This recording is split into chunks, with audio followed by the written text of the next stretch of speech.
अम्मा बाद फ़ौज़ुबिल्लाहि मिनश्शैतानिर्रजीम बिस्मिल्लाहिर्रहमानिर्रहीम। करो कद जबी पे सरे कफन, मेरे दुश्मनों को खबर ना हो कि गरूर इश्क का बांगपन पसे मर्ग हमने भुला दिया। मेरे चारागर को नवीद हो, सफ़े दुश्मना को खबर करो, वो जो कर्ज रखते थे जान पर वो हिसाब आज चुका दिया। मेरी आज तो ख्वाहिश थी कि ये जो आपस के इख्तलाफात हैं, ये बुनियादी तौर पे सियासी इख्तलाफात हैं, इन इख्तलाफात का दिफाई मामलात से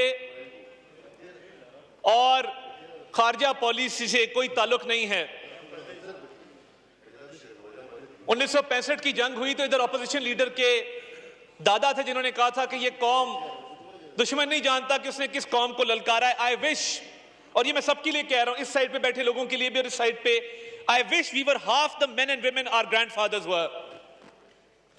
हमने अपने आबाओ अजदाद की जो मिरास थी, जो इखलाक थे, जो रवादारी थी, वो उसको ना सिर्फ भुला दिया बल्कि जब इस मुल्क की सालमियत की बात आती है हम तब भी पॉलिटिकल पॉइंट स्कोरिंग से बाज नहीं आते।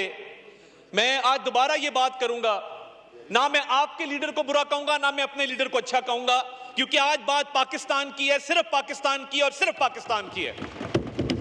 अगर मैं ये करूं इस मौके पर जब दुश्मन ताक में बैठा है कि उसने हमला कब करना है, इधर से मुर्दाबाद के नारे लगे, इधर से जिंदाबाद के नारे लगे, मेरी पाकिस्तानियत गवारा नहीं करती कि मैं इस तरह की आवाजें उठाऊं और इस हाउस से वो क्लिप जाएं जो इंडियन चैनल्स के ऊपर लगे और इंडियन मीडिया ये कहे कि ये लोग डिवाइडेड हैं।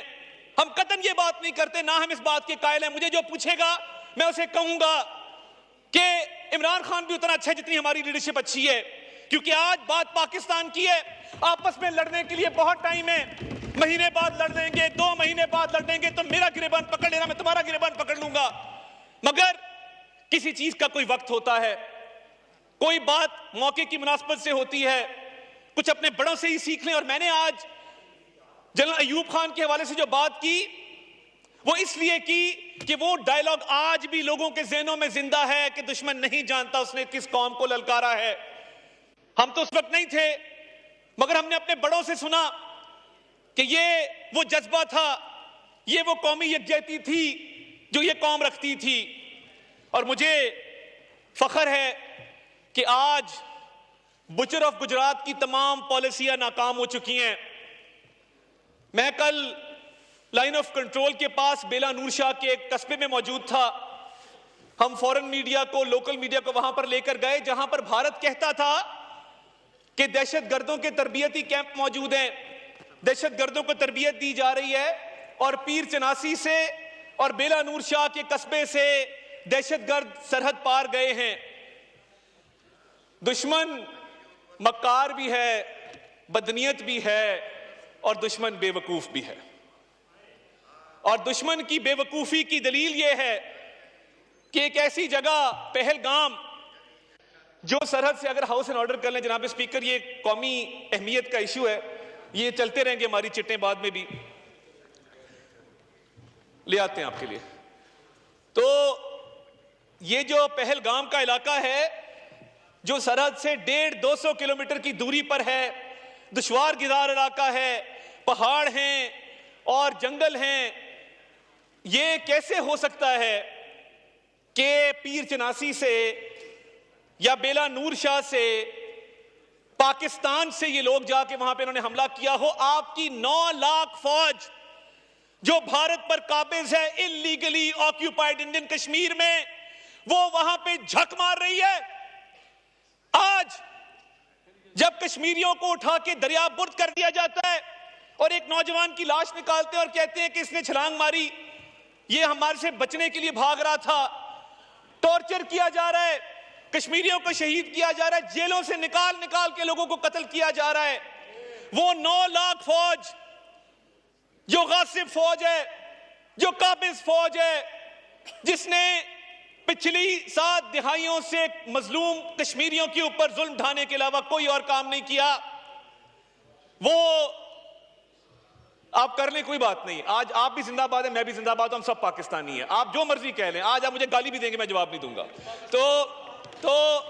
तो बात यह है कि ये जाती अनाओं से उठना पड़ेगा, इससे निकलना पड़ेगा।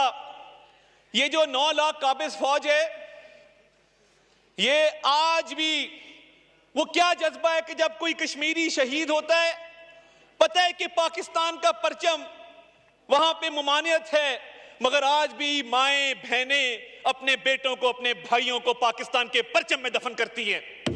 ये क्या जज्बा है और ये जज्बा कैसे आता है, ये कहां से आता है? ये उस एक नारे से आता है कि पाकिस्तान का मतलब क्या, ला इलाहा इल्लल्लाह। ये वो नारा है जो आज भी कश्मीर की वादी में, जो खून से आलूद है, जो लाशों से भरी पड़ी है, आज भी वहां पर यह नारा लगता है कि पाकिस्तान से रिश्ता क्या, ला इलाहा इल्लल्लाह। और हम इधर कहते हैं तुम्हारा लीडर बुरा, मेरा लीडर अच्छा, इसको रिहा कर दो, उसको फलां कर दो। ये एक मौका है कि जिस पर एक आवाज जाए। और ये पहलगाम का वाकया, जब मैं कहता हूं कि दुश्मन मक्कार भी है, दुश्मन बदनीयत भी है और दुश्मन बेवकूफ भी है। आप जिंदाबाद हो मेरे भाइयों, बहुत शुक्रिया। और दुश्मन बेवकूफ मैं इसलिए कहता हूं कि थोड़ी प्लानिंग ही बेहतर कर लेते कि 150 किलोमीटर दूर पहलगाम का ये इलाका है। और आप देखें कि पहलगाम के पुलिस स्टेशन में जो FIR दी गई, वो FIR पढ़ने से ताल्लुक रखती है। आप भी उस पर बात करें कि पहलगाम के पुलिस स्टेशन में जो FIR दी गई, वाकया होता है 1:50 पर, वाकया खत्म होता है 2:20 पर, FIR दी जाती है 2:30 के 10 मिनट के अंदर। ये कैसा मजाक है? और लिखा जाता है कि सरहद पार बैठे आकाओं की ईमा के ऊपर ये FIR, ये वाकया किया गया। और मुझे ये बताइए कि एक बंदा जो हलाक हुआ, उसका बेटा ये कह रहा है कि पुलिस 1.5 घंटे बाद आई, पुलिस पहुंच नहीं सकती थी। पुलिस 1.5 घंटे बाद पहुंचती है और FIR 10 मिनट में रजिस्टर हो गई। और साथ ही उनका फौजी कैंप है, उनकी बेस है नीचे, उनका यूनिट बैठा है, क्योंकि वो यूनिट तमाम तर तवज्जो मरकूज किए बैठा था कि कश्मीरियों को किस तरह और मजालिम का निशाना बनाया जाए। वो पहलगाम को सिक्योरिटी नहीं दे सका। पहलगाम भारत का एक false flag operation, security failure, intelligence failure है।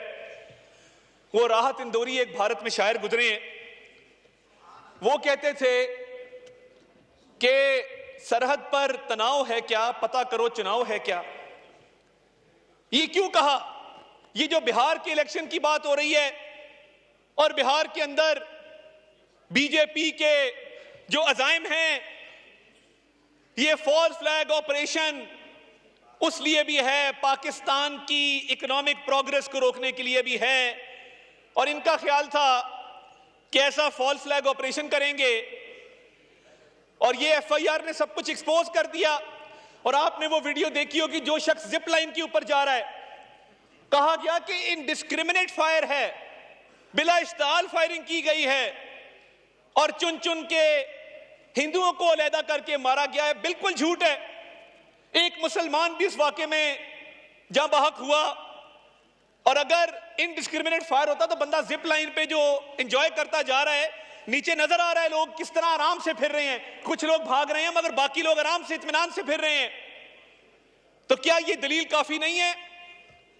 और मैं ये समझता हूं कि पाकिस्तान ने नैरेटिव डोमेन में, पाकिस्तान ने डिप्लोमेटिक सतह पे भारत को जो मार मारी है, उनकी नस्लें याद रखेंगी इंशाअल्लाह ताला अल्लाह के फजल से। आज आप अल जजीरा की स्टोरीज देखें, आप न्यूयॉर्क टाइम्स को देखें, आप इकोनॉमिस्ट को देखें, मैं खुद CNN पे जाके पाकिस्तान का मुकदमा पेश करके आया हूं। पूरा इंटरनेशनल मीडिया ये कह रहा है there is no evidence, Bharat के पास पाकिस्तान को इस वाकये से लिंक करने का कोई सबूत नहीं है।